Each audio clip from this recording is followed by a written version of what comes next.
Hello. പണ്ടെന്നാണ് ഒത്തിരി പണ്ടല്ല കുറച്ചാൽ മുന്നൊക്കെ ഓരോ പൊട്ടിക്കുകളും യൂണിറ്റുകളൊക്കെ ചെല്ലുമ്പോൾ ഇതെന്താ സംഭവം തുന്നി കിടക്കണമെന്ന് ഞാൻ വിചാരിച്ചിട്ടുണ്ട്. പക്ഷേ ഇപ്പോഴേ മനസ്സിലായത് ഏതൊരു പൊട്ടിക്കലും മസ്റ്റ് ആയിട്ടുള്ള ഐറ്റം ആണ് ഇതെന്ന്. നമ്മുടെ സ്റ്റീം അയൺ ബോക്സ് ആണ് ഇത്. ഞാനിപ്പോൾ മേടിച്ചിരിക്കുന്ന ബ്രാൻഡ് സിൽവർ സ്റ്റാറിന്റെ ബ്രാൻഡാണ് കേട്ടോ. അപ്പോൾ ഇത് അടിപൊളിയായിട്ടുള്ള സാധനമാണ്. പൊട്ടിക്കുകൾ അല്ലെങ്കിൽ യൂണിറ്റുകളൊക്കെ നടത്തുന്നവരുണ്ടെങ്കിൽ ഇത് മസ്റ്റ് ആയിട്ട് മേടിക്കുന്നത് നല്ലതാണ് കേട്ടോ. അപ്പോൾ ഇതിന് ഞാനൊരു എക്സ്ട്രാ ഒരു ഷൂ പാഡൊക്കെ മേടിച്ചിട്ടുണ്ട്. ഇതിൽ നമുക്ക് സ്റ്റീം കൂടി വരും. അപ്പോൾ നന്നായിട്ട് നമുക്ക് ഡ്രസ്സസ് ഒക്കെ അയൺ ചെയ്ത് വരും. നമുക്ക് സ്റ്റിച്ചിങ് ഒക്കെ എത്ര പെർഫെക്റ്റ് ആണെങ്കിലും അതിൻ്റെ ആ ഒരു ഫിനിഷിംഗ് കിട്ടണമെങ്കിൽ നമുക്ക് ഇതുപോലെ നന്നായിട്ട് അയൺ ചെയ്താലാണ് കേട്ടോ അത് വരുള്ളൂ. അപ്പോൾ ഇതിൽ നമുക്ക് ടെമ്പറേച്ചർ അഡ്ജസ്റ്റ് ചെയ്യാനൊക്കെ പറ്റും. അതേപോലെ തന്നെ ഇതാണ് അതിൻ്റെ ഒരു ഓൺ ഓഫ് സ്വിച്ച് വരുന്നത്. പ്ലഗ് കഴിഞ്ഞിട്ട് പിന്നെ ഈ ഒരു ബട്ടൺ ഉണ്ടല്ലോ, നമുക്ക് സ്റ്റീം കൺട്രോൾ ചെയ്യാൻ വേണ്ടിയിട്ടുള്ളതാണ്. അതിൽ പ്രസ് ചെയ്തിട്ടുണ്ടെങ്കിൽ നമ്മുടെ ഈ ഒരു അയൺ ബോക്സ് ചൂടായി കഴിയുമ്പോൾ അതിൽ സ്റ്റീം വരും. അപ്പോൾ നമുക്ക് നന്നായിട്ട് ഇതാക്കാൻ പറ്റും. ഇവിടെ ഒരു നോബ് ഉണ്ട്, അതാണ് എൻ്റെ വാട്ടർ അഡ്ജസ്റ്റ് ചെയ്യുന്നത്.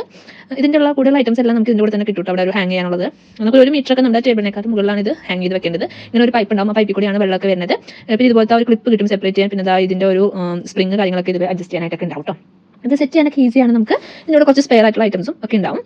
അപ്പോൾ ഇത് നല്ല ചൂടാണ് കേട്ടോ. നമ്മൾ ഫുള്ളിലൊക്കെ ഇട്ടിട്ടുണ്ടെങ്കിൽ നല്ല ചൂടാണ്. അപ്പോൾ സൂക്ഷിച്ച് തന്നെ യൂസ് ചെയ്യുന്നത്. ഇതായിരുന്നു എൻ്റെ പഴയ അയൺ ബോക്സ് കേട്ടോ. അതാ കണ്ടോ, നിങ്ങൾക്ക് വീഡിയോ തന്നെ കാണാൻ പറ്റും. ഇതിൽ സ്റ്റീം വരുന്നത്. അപ്പോൾ നല്ല നീറ്റായിട്ട് നമുക്ക് അയൺ ചെയ്തെടുക്കാൻ പറ്റും കേട്ടോ. അതായത് പ്രസ് ചെയ്ത് പിടിച്ചിട്ടുണ്ടെങ്കിൽ നമുക്ക് സ്റ്റീം അയൺ ചെയ്യാൻ പറ്റും. നമുക്ക് സ്റ്റീം അയൺ വേണ്ടാന്നുണ്ടെങ്കിൽ പ്രസ് ചെയ്യാതെ എന്നാലും നമുക്ക് അയൺ ചെയ്തെടുക്കാം കേട്ടോ. അപ്പോൾ ഈ ഷൂ പാഡ് അതിൻ്റെ ഒരു ഷൂവിൻ്റെ ഒരു കവർ പോലത്തെ സംഭവം യൂസ് ചെയ്യുന്നത് നല്ലതാണ്, സേഫ്റ്റിക്കും അയൺ ബോക്സിൻ്റെ സേഫ്റ്റിക്കൊക്കെ ആയിട്ട്. അതുപോലെ നമുക്ക് ഇത് റെസ്റ്റ് ചെയ്യാനൊക്കെ ഇതുപോലത്തെ ഒരു ഹോൾഡറും കൂടി ഇതിൻ്റെ കൂടെ വരുന്നുണ്ട് കേട്ടോ. ബ്ലൂ കളറിൽ വരുന്ന ഹോൾഡർ. ഷൂ കവർ ഞാൻ എക്സ്ട്രാ മേടിച്ചിട്ടുള്ളതാണ്.